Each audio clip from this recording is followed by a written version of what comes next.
everyone, I am Miss Priyanka Sanjay Latte, working as lecturer at Mula Education Society's Mula Rural Institute of Pharmacy Sone. In this presentation, I am going to discuss topic that is sales promotion.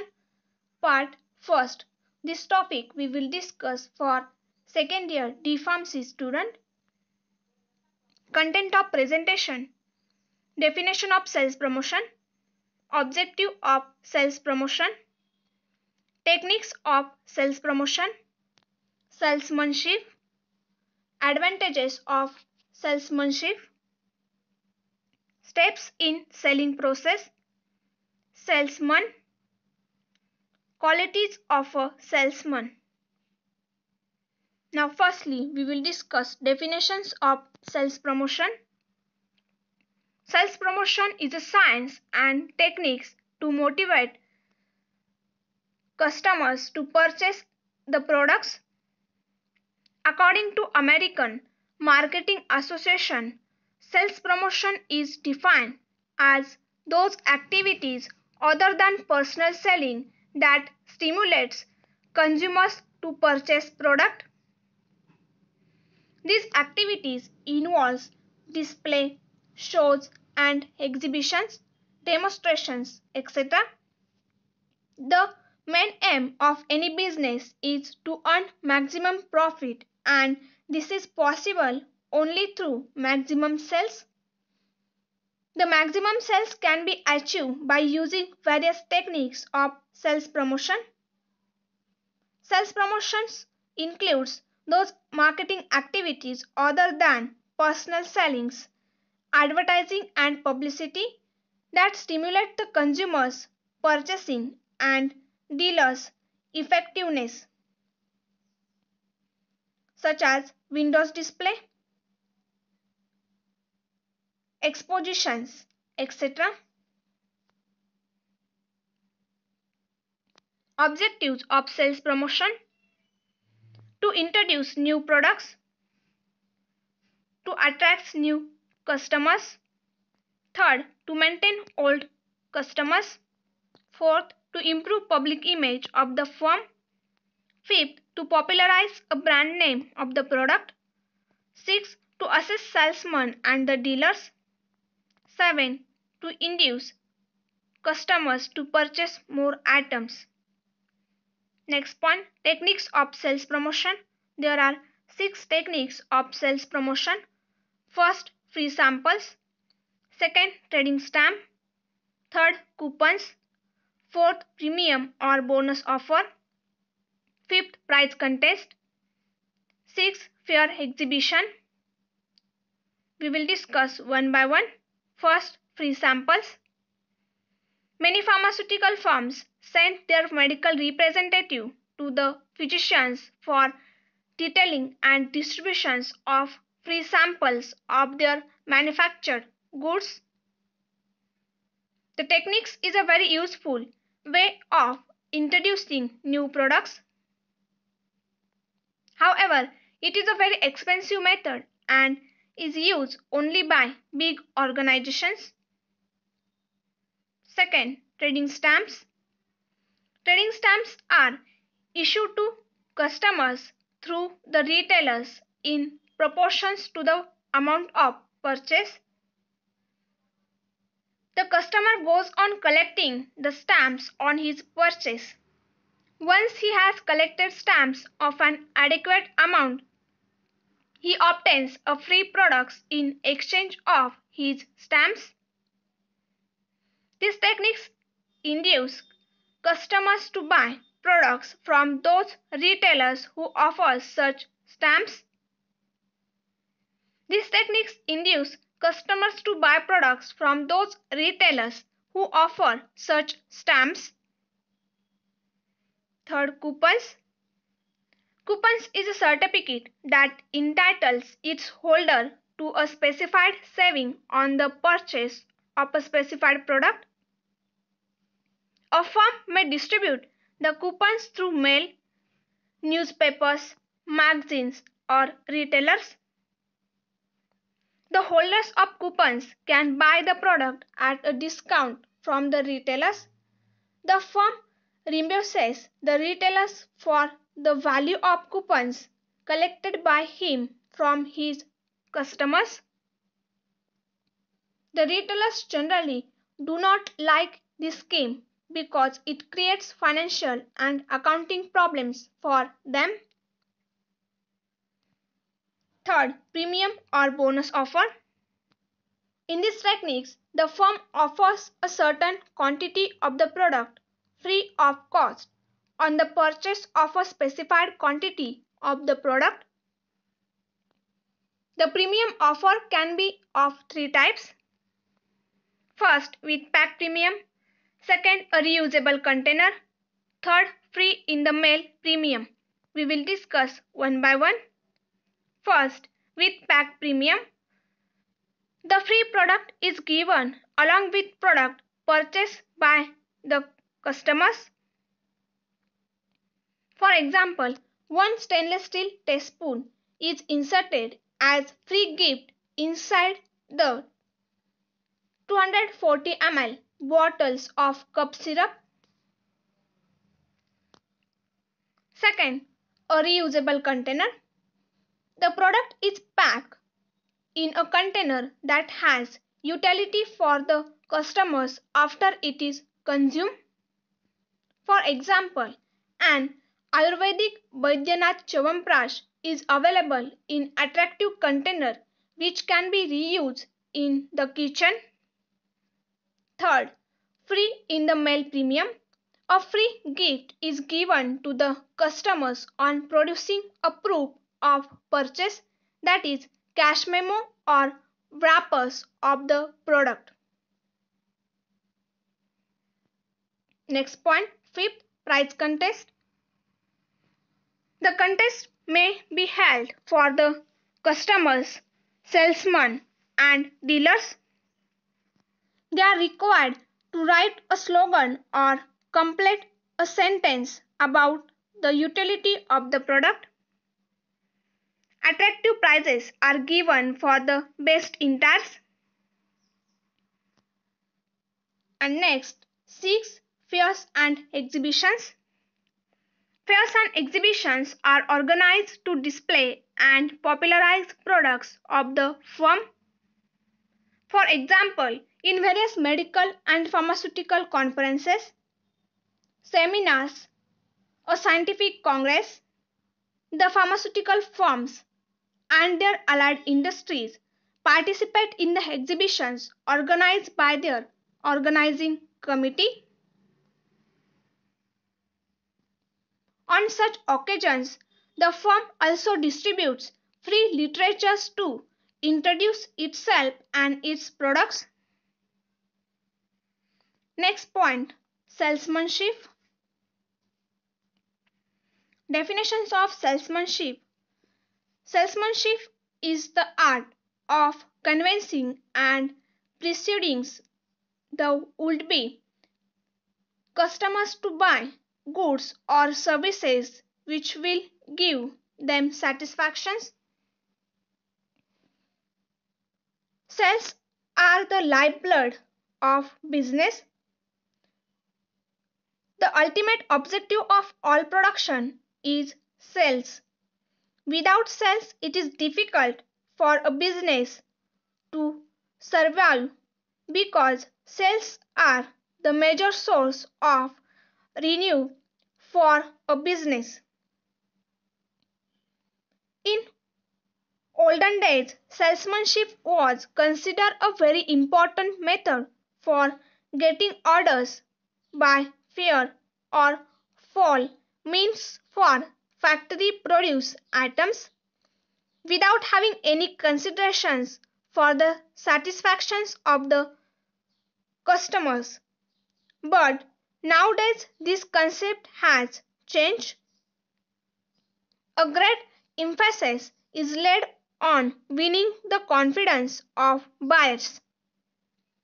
It will give the satisfaction to the customers. It will win a permanent goodwill for the seller. Personal selling or salesmanship is the oldest and most effective techniques of selling. It helps in understanding the needs motivates, and behavior of the people. It is also useful in knowing the habits, tastes, and attitudes of customers.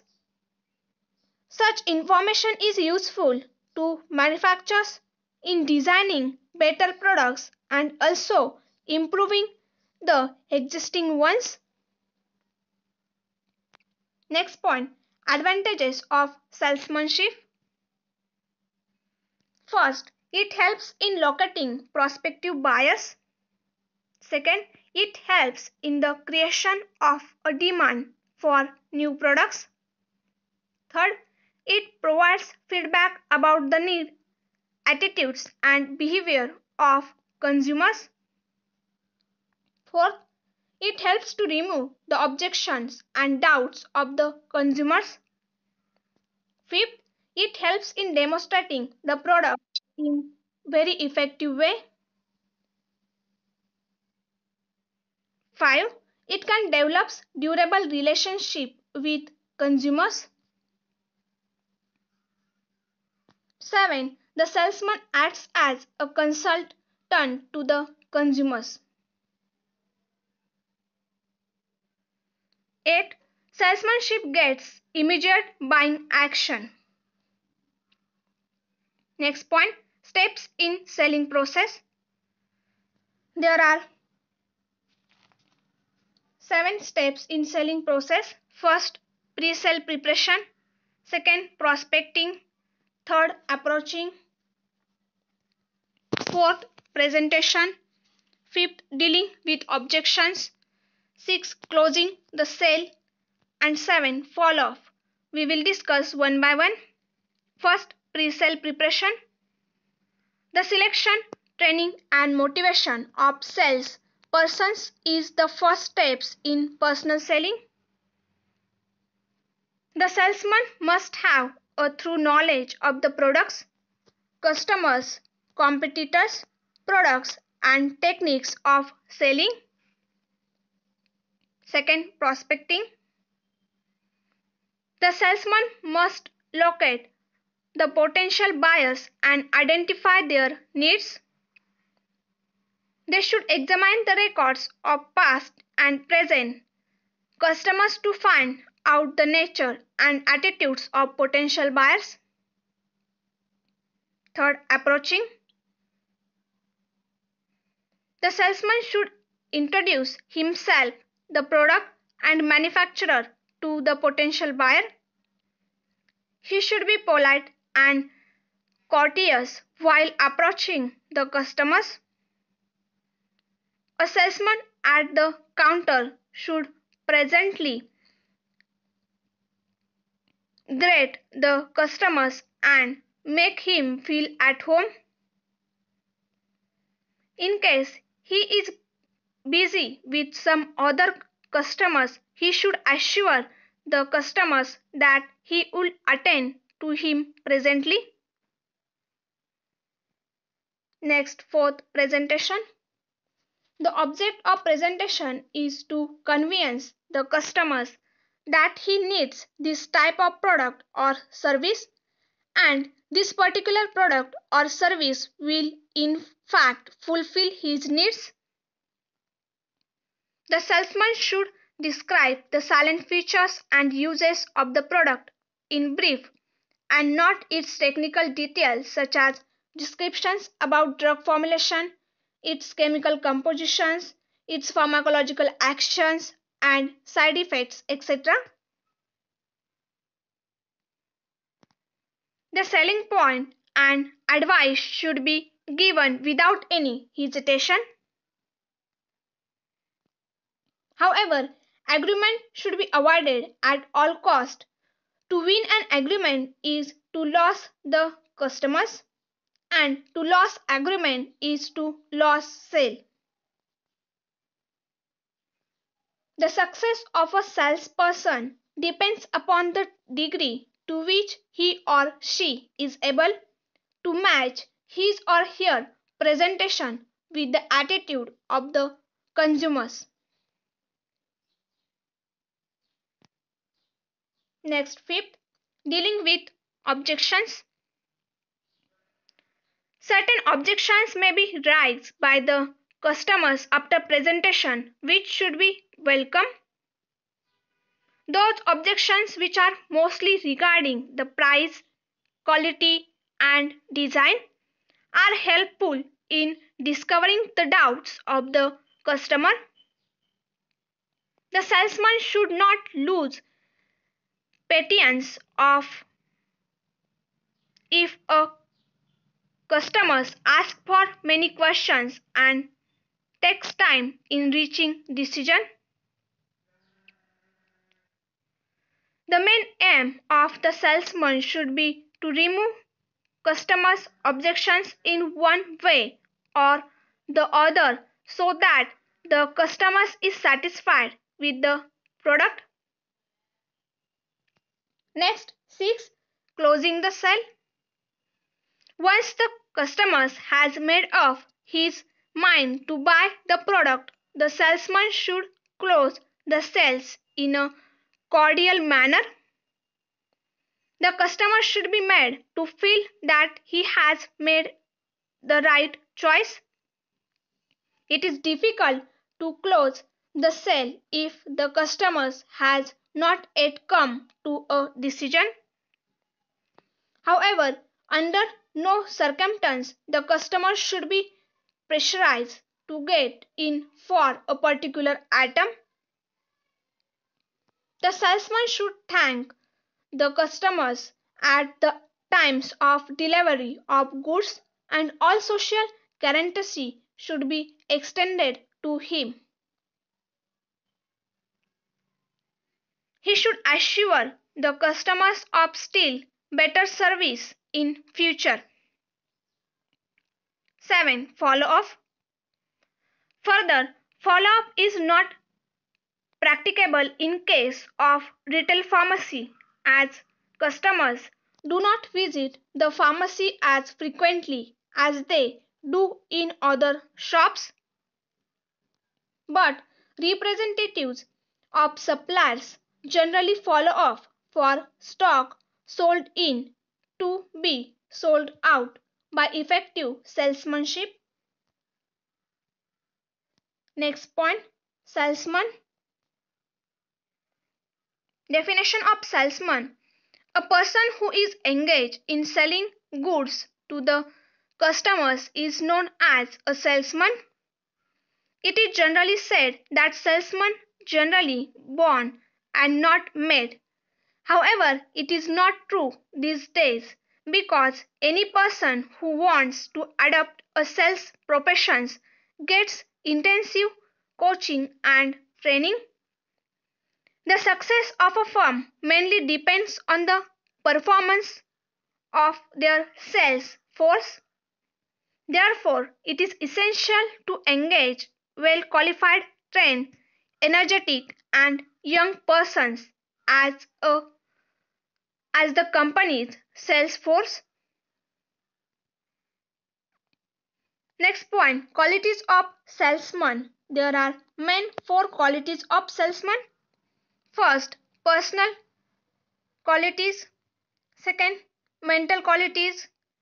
Third, social qualities. And fourth, occasional skills. We will discuss one by one. The qualities of a salesman in that first, personal qualities. First, a good salesman must have an attractive personality. Second, he should have a clear voice and his tone of speaking should be natural so as to impress the persons dealing with him. Third, he must possess good health and sound physique. A salesman's job involves a great physical strain because of its turning nature.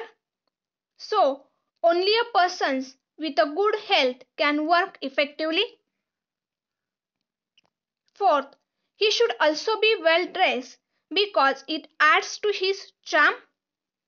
A pleasing and charming personality always creates a good impression on buyers. Second, mental qualities. In that first, a good salesman should possess a sound memory, presence of mind, imagination, foresight, tenderness, sound judgment, and initiatives. Second, he should be intelligent enough to understand the nature and requirements of potential buyers. Third, he must have the imagination to look at things from the viewpoint of the customer. Fourth, a salesman can win regular and permanent customers only through good mental qualities. Third, social qualities. In that first, a good salesman must have a liking for people and the ability to mix with them. Second, he must not too shy and of reserved nature. Third, he should be sincere, dependable, cooperative, and honest. Fourth, a salesman has to deal with different types of customers. Therefore, he should have patience to patience to listen to his customers and remove their objections. Fifth, he should be always be polite and courteous while dealing with his customers. Sixth, he must help the customers in selecting the right types of goods. Currency, cost, nothing but wins, favor, and permanent customers. Fourth, vocational skills. First, a good salesman must have specialized knowledge of selling techniques. Second, a salesmanship is a highly skilled occasion. It requires certain training and aptitude to have a thorough knowledge of the products, customers, and competitive products already available in the market. Third, such a knowledge is essential to handle objections of the customers and also for convincing them to buy the products. Fourth, a person cannot be a good salesman unless he has the required ambitions and enthusiasm to become a successful salesman. Thank you.